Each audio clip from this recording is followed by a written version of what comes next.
My wife texted, "Stuck at work, happy 36th, while I sat alone at our anniversary dinner. I waited for 2 hours, nursing the same glass of wine, watching couples celebrate around me.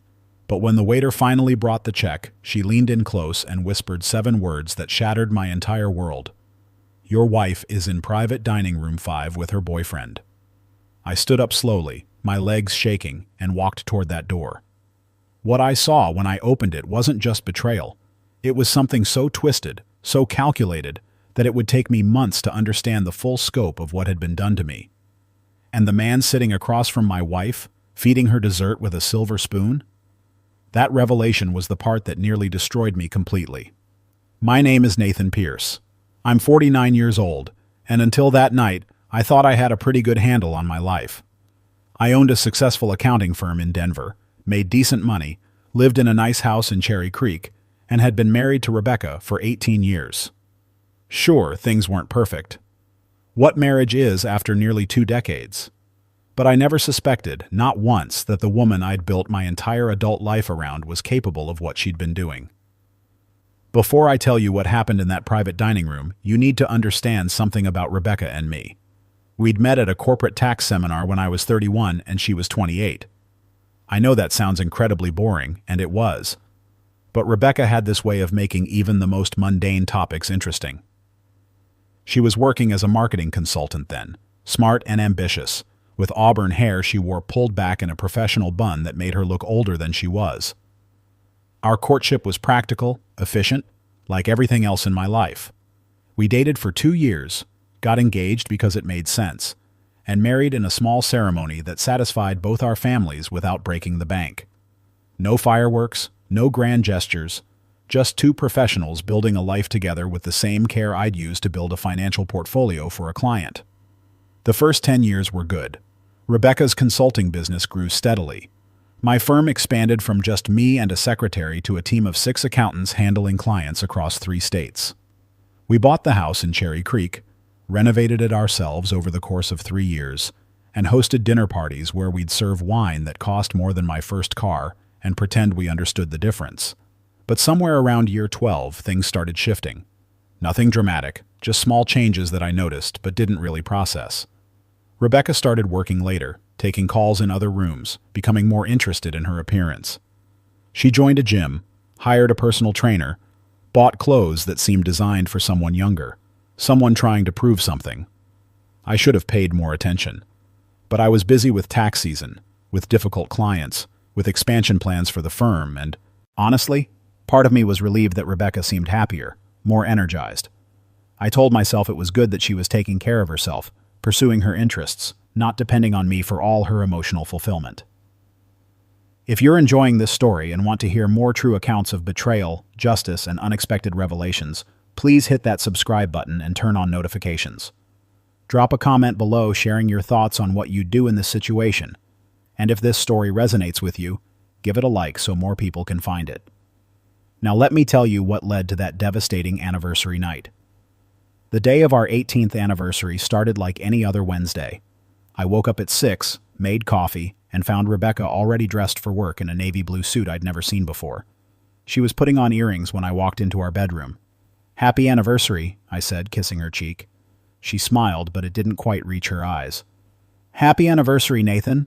Did you make the reservation at Marcello's?" Marcello's was the Italian restaurant where we'd had our first real date 18 years ago. Going back there for anniversaries had become our tradition, something predictable and comforting. 7 o'clock, I confirmed. I requested our usual table by the window. Rebecca nodded, checking her phone. "I might be a few minutes late. We have a client presentation that could run long, but I'll be there, I promise." I spent the day at the office handling a complex audit for a pharmaceutical company. Around 3, I realized I'd forgotten to get Rebecca an anniversary gift. I called my assistant Sarah and asked her to pick up a bracelet from the jewelry store we always used. "Something tasteful," I told her. "Nothing too flashy." At 6:30, I left the office and drove to Marcello's.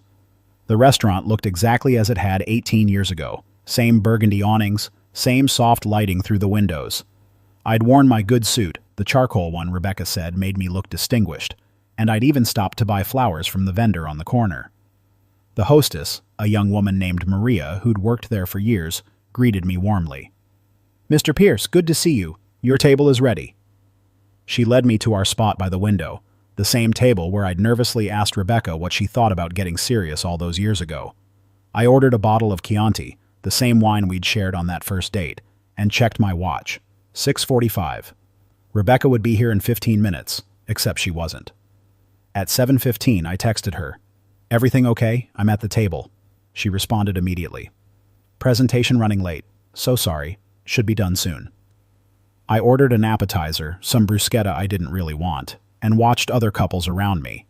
There was a young pair in their 20s, so obviously in love it almost hurt to watch them. An older couple who barely spoke but seemed comfortable in their silence. A family celebrating something, maybe a graduation, with champagne and laughter. At 7:45, I texted again. "How much longer?" "Still in the meeting. Client is being difficult. I'm really sorry, Nathan."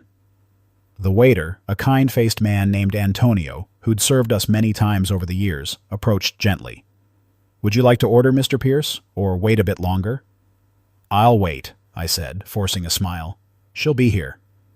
But as 8 o'clock came and went, something in my chest started to tighten. This wasn't like Rebecca.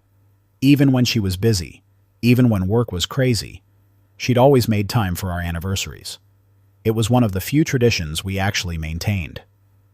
At 8:30, my phone buzzed with a text. "Nathan, I'm so sorry. This meeting is going to go past 9. Can we reschedule for tomorrow? I feel terrible about this." I stared at that message for a long time. 18 years. Our 18th anniversary. And she was asking to reschedule like I was a dentist appointment that conflicted with something more important. I typed back. "It's okay. I understand. Work is work."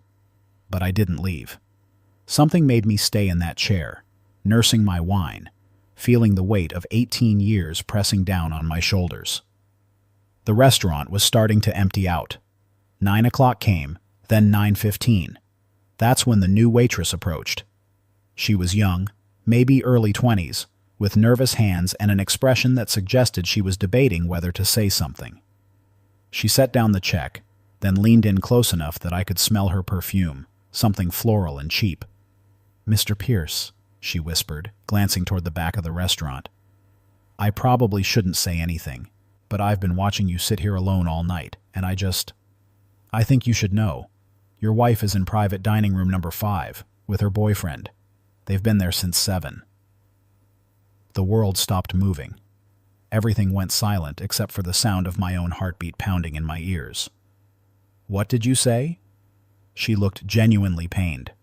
"I'm sorry. I saw your name on the reservation, and I recognized you from previous visits. They requested the private room specifically. I served them myself around 7:15. They ordered champagne, the expensive stuff, and they were very affectionate." I stood up slowly, my legs feeling like they belonged to someone else. "Room 5? She nodded, pointing toward a hallway I'd never noticed before. "Down that corridor, last door on the left. I'm really sorry, sir. I just thought you deserved to know." I walked toward that hallway like a man heading to his own execution. Each step felt heavy, final. Part of me wanted to turn around, to walk out of the restaurant, to preserve whatever illusion of a marriage I had left. But I couldn't. I had to know. The door to private dining room 5 was slightly ajar. I could hear voices inside, low and intimate. Rebecca's laugh, the one she used to use with me back when things were new and exciting. And then a man's voice, deep and familiar in a way that made my skin crawl. I pushed the door open. Rebecca was sitting across from a man at a small table, candles flickering between them, champagne glasses half empty. She was wearing the dress I'd bought her last Christmas, the emerald green one that brought out her eyes. Her hand was resting on the table, fingers intertwined with his. But it was the man that made my blood run cold. Brandon Hoffman, my business partner. The man I'd brought into my firm 6 years ago. The man I'd mentored, trusted, made a full partner last year. The man who'd been at our house for dinner dozens of times, who'd sat in my living room discussing quarterly reports and growth strategies while my wife served coffee and smiled like the perfect hostess. They both looked up when I walked in. For a moment, nobody moved. Rebecca's face went white, her mouth opening and closing like a fish out of water. Brandon had the decency to look ashamed, but only for a second. Then something shifted in his expression, something calculating and cold. "Nathan," Rebecca said finally, her voice barely a whisper, "this isn't what it looks like." I laughed, actually laughed. The sound echoed off the walls of that small private room, bitter and broken. "Really? Because it looks like my wife is having a romantic anniversary dinner with my business partner while I sat alone in the main dining room for 3 hours." Brandon stood up, adjusting his tie. He was younger than me by 8 years, tall and athletic in a way I'd never been, with the kind of easy confidence that made clients trust him immediately. That confidence was on full display now as he looked at me with something that might have been pity. "Nathan, I think we should all talk about this rationally," he said, his voice smooth and professional, the same tone he used in client meetings. "This situation is complicated."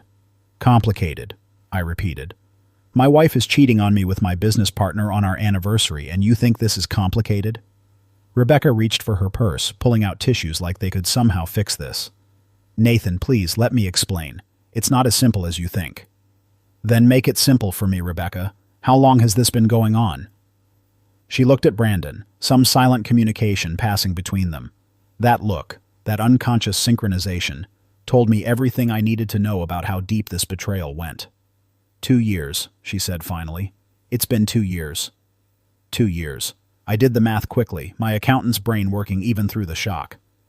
2 years meant this started right after I'd made Brandon a full partner, right after I'd helped him buy his first house, right after I'd given him a bonus that was probably funding these private dining room dinners. 2 years, I said slowly. 2 years of lying to my face. 2 years of pretending you were working late when you were with him. 2 years of sleeping in my bed and having dinner at my table while carrying on an affair with my business partner." Brandon cleared his throat. "Nathan, I know this is difficult to process, but you need to understand something. Rebecca and I didn't plan this. We didn't want to hurt you. But sometimes feelings develop that are beyond our control." I turned to him, really looked at him for the first time. "Beyond your control? You're a 41-year-old man, Brandon. You made a choice. Every dinner you had with my wife, every lie you told me about client meetings, every time you looked me in the eye and pretended to be my friend while sleeping with my wife, those were choices." Rebecca was crying now, mascara running down her cheeks. "Nathan, I never meant for this to happen. You have to believe me. But you and I, we've been living like roommates for years. We barely talk anymore. You're always working, always focused on the firm. I was lonely. So you decided to sleep with my business partner." "It wasn't about revenge or anything vindictive," she said quickly. Brandon listened to me. He made me feel seen, appreciated. He made me feel alive again in a way I haven't felt in years. I looked around that private dining room, taking in the details. The champagne bottle, Dom Perignon, $300 at least. The menu, handwritten, featuring dishes I couldn't pronounce.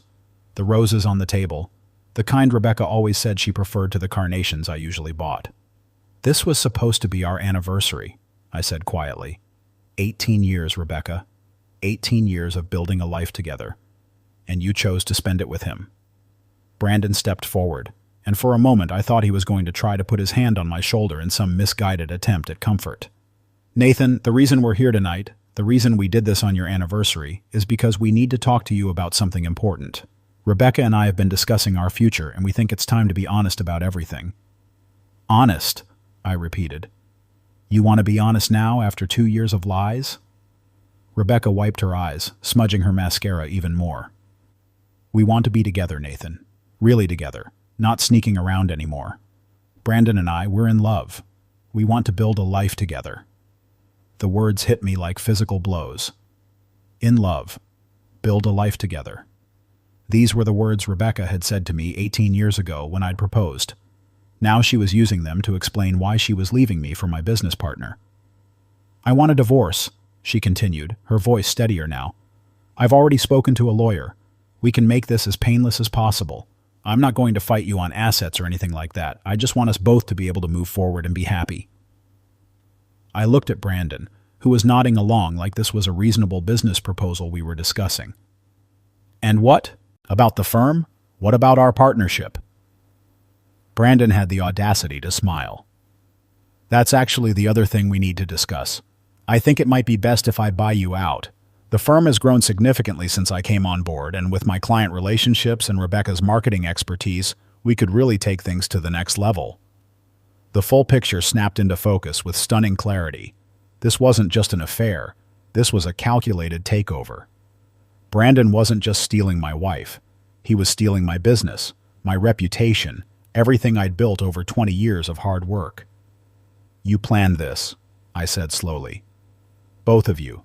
This whole thing was planned. Rebecca's eyes went wide. Nathan, no, it's not like that. Isn't it? You start an affair with my business partner. You convince me to make him a full partner, giving him equal say in the company. Then you wait for the right moment to ask for a divorce and push me out of my own firm. This is a hostile takeover dressed up as a love story. Brandon's expression hardened. You're being paranoid, Nathan. This isn't about the business. It's about the fact that your marriage has been dead for years and you were too blind to see it.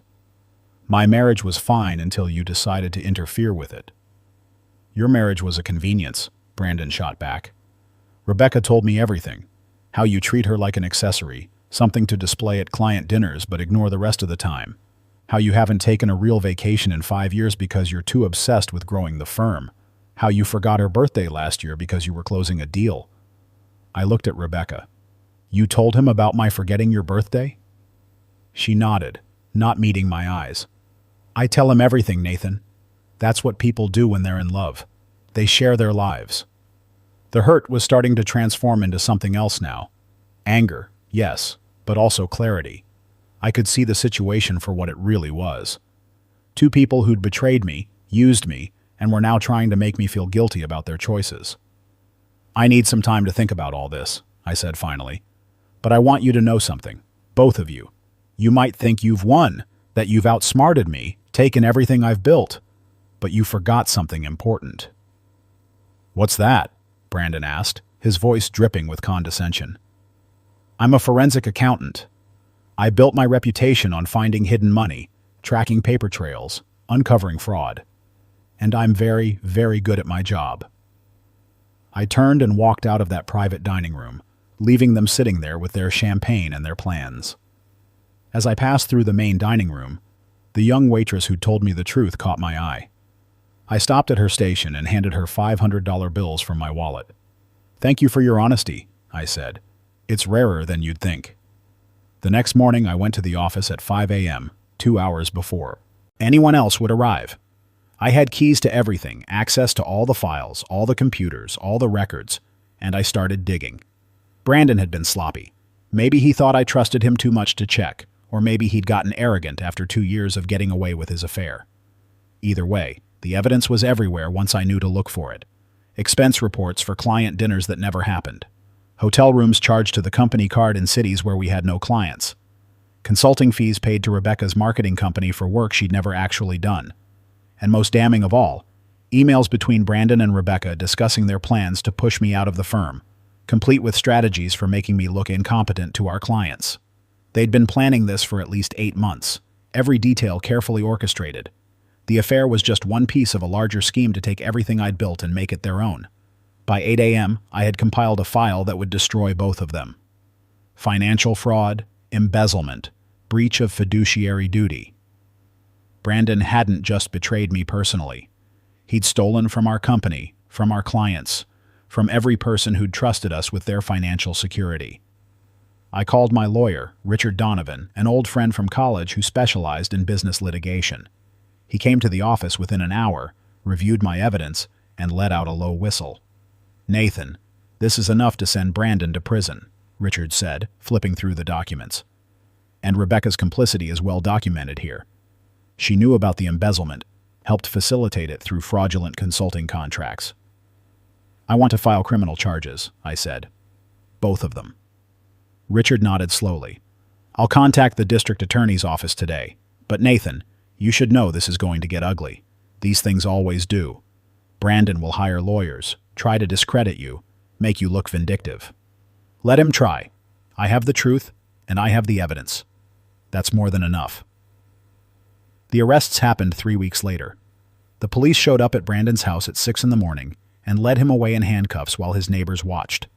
Rebecca was arrested at her sister's house, where she'd been staying since our confrontation at Marcello's.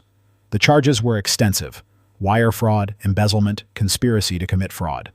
The district attorney's office, impressed by the thoroughness of my evidence, threw everything they could at both of them. Rebecca's lawyer called me 2 days after her arrest. She wanted to talk, to explain, to somehow make me understand that this wasn't what she'd intended when she started the affair. I agreed to meet her at a coffee shop downtown, curious to hear what possible explanation she could offer. She looked terrible. No makeup, hair pulled back in a messy ponytail, wearing sweatpants instead of her usual designer clothes. She'd aged 10 years in 3 weeks. "Nathan," she said when I sat down across from her. "Thank you for meeting me.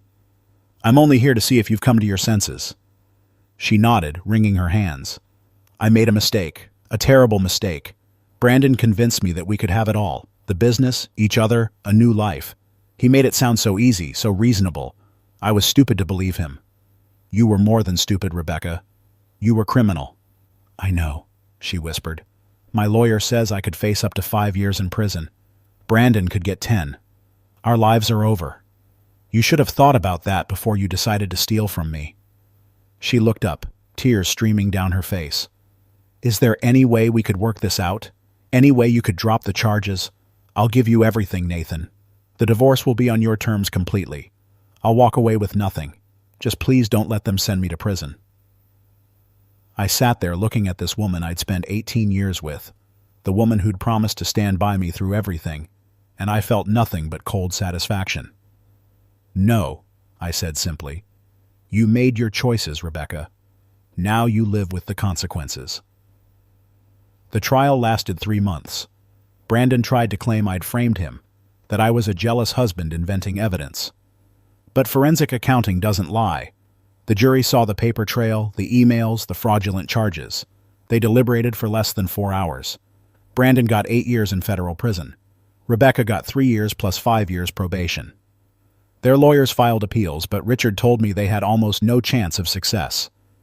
The evidence was too strong, the crimes too clear. I kept the firm, obviously. Rebuilt the client relationships Brandon had damaged, hired new accountants who actually valued integrity. Business actually improved once word got out about how I'd handled the situation. Apparently, companies appreciated working with someone who took fraud seriously. On what would have been our 19th anniversary, I went back to Marcello's. I requested a table in the main dining room, not a private one. I ordered the Chianti, the bruschetta, everything I'd ordered that night a year ago when I'd sat alone waiting for a wife who would never come. Maria, the hostess, recognized me. "Mr. Pierce, it's good to see you again. Dining alone tonight?" "Actually," I said, and smiled for what felt like the first time in months. "I'm meeting someone. Her name is Elena. We met at a Chamber of Commerce meeting last month." Maria smiled warmly. "I'll bring her right over when she arrives." Elena showed up exactly on time, which I appreciated. She was a real estate attorney, smart and direct, with no patience for games or manipulation. We'd been seeing each other casually for a few weeks, taking things slow, building something based on honesty rather than illusion. "Happy anniversary," she said when she sat down, then caught herself. "Wait, that's not appropriate. Sorry." "It's okay," I said, pouring her some wine. "I'm reclaiming this place, this night, turning it into something new." We talked about work, about her current cases, about a property dispute that reminded me of some tax situations I'd handled. Normal conversation between two professionals who enjoyed each other's company. No drama, no grand declarations, just two people sharing a meal and building something real, one honest conversation at a time. As we left the restaurant that night, I glanced back at the hallway leading to private dining room 5. That door was closed now, locked, the room where my old life ended and my new one began. I never told Elena the full story of what happened there. Maybe someday I would, when enough time had passed, when the wounds had fully healed.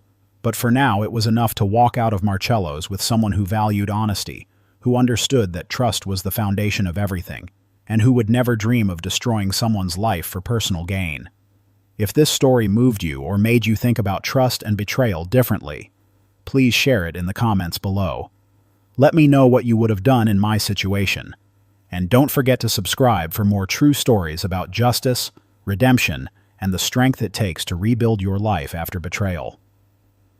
Sometimes the best revenge isn't violence or drama.